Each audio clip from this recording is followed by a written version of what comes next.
Gas মারবো, তারপরে পরবর্তীতে লাঠি চার্জ হবে। প্রয়োজনে আপনারা কিন্তু অ্যারেস্ট হতে পারেন। ভারতীয় সুরক্ষা সংহিতার আইন অনুসারে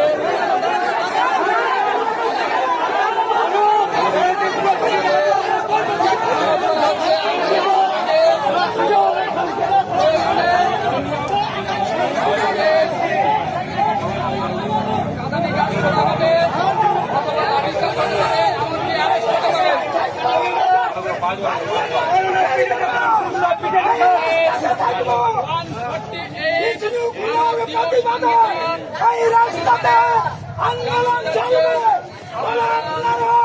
লাঠি করুন, গুলি চালান,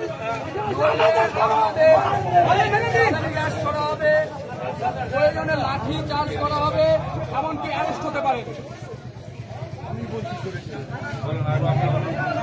আপনাদেরকে অনুরোধ করা হয়েছে যে আপনারা এই ইয়ে থেকে আপনারা সরে যান, তা না হলে আমরা বাধ্য হব গ্যাস চালাতে, লাঠি চালাতে, প্রয়োজনে অ্যারেস্ট করতে।